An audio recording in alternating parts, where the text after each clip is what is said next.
Good evening, Golden America. Here are today's headlines. California tragedy. A 10-year-old charged with the shocking killing of another 10-year-old boy. Bizarre pastor incident. An unusual accusation against a U.S. pastor attempting to put a co-worker's head in a deep fryer. Gypsy Rose speaks out. She claims the murder of her mother was the only way out of years of abuse. Stay tuned as we dive into these gripping stories. This is Golden America News. A 10-year-old Northern California boy has been arrested on suspicion of shooting to death another child with his father's gun, authorities said. Sacramento County Sheriff's deputies answered a shooting report at around 4:30 p.m. on Saturday afternoon in Foothill Farms, an unincorporated Sacramento suburb. In a parking lot, they found a 10-year-old boy bleeding from the head and neck. Despite life-saving measures, he was later pronounced dead at a hospital, the sheriff's office said in a social media posting. The boy was identified by coroner's officials as Keith Frierson. He had left his apartment a short time before the shooting to ride his bicycle, a relative told KCRA-TV. According to a sheriff's office statement, another 10-year-old boy had gone out to his father's truck to get him cigarettes and found a loaded gun. He took it and bragged that his father had a gun, a sheriff's office statement said. He then proceeded to shoot the victim once and ran into a nearby apartment, the post read.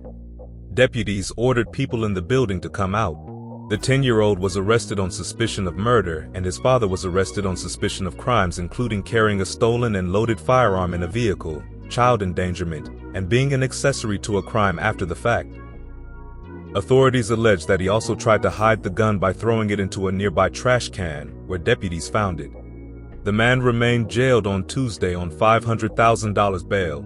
He was an ex-felon who was legally prohibited from owning or possessing a firearm, the sheriff's office said, adding that the gun had been reported stolen in 2017.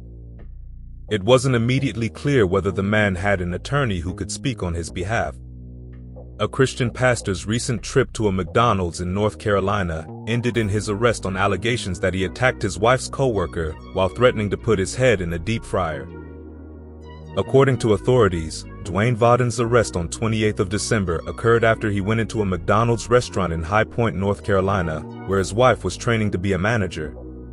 The visit was prompted by a call to Vaden from his wife, who complained that her fellow employees were disrespecting her.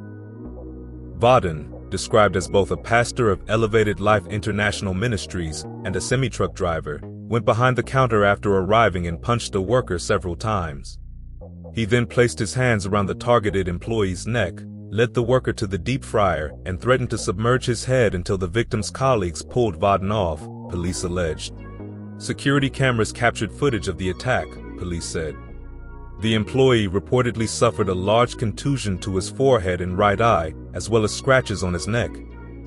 Although emergency services went to the McDonald's, the employee opted to have a family member take him to a nearby hospital instead. Vaden posted bail of $1,000 to secure his release from custody pending the outcome of the case against him, and was scheduled to appear in court on 22nd of January.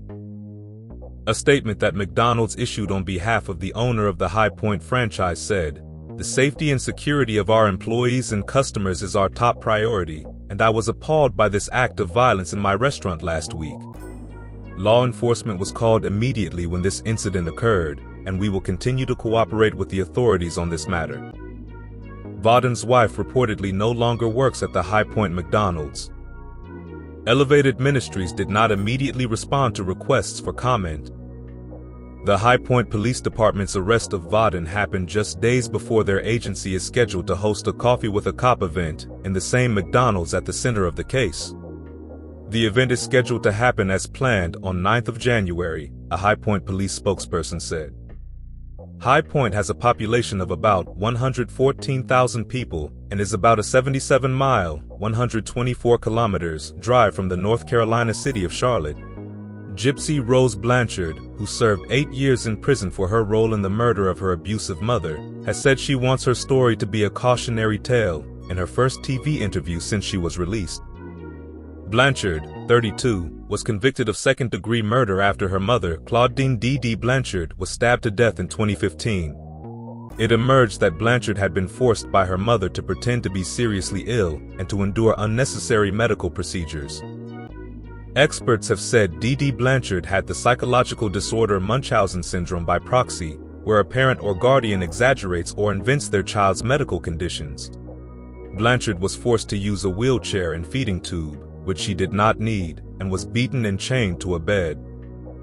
In an interview with ABC's Good Morning America, aired on Friday, Blanchard said she was sharing her story so that the next person that might be in a situation like mine, they don't take the route that I did. I don't believe my mother was a monster. She had a lot of demons herself that she was struggling with, Blanchard said. I didn't want her dead. I just wanted out of my situation, and I thought that was the only way out.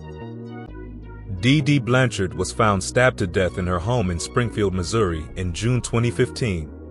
Gypsy Rose Blanchard supplied her then-boyfriend, Nicholas Godejohn, with a knife and hid in a bathroom while he killed her mother. Blanchard pleaded guilty to second-degree murder, and the case gained national attention after details of the abuse she was subjected to emerged. Dee Blanchard told family members her daughter had muscular dystrophy and needed a wheelchair.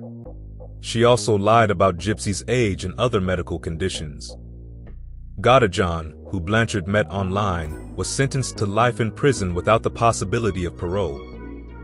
In the ABC interview, Blanchard was asked, "Is it fair that he is incarcerated for life for killing your mom, and you're out?" Blanchard said, "Well, I'm sure that we both have a lot of regrets.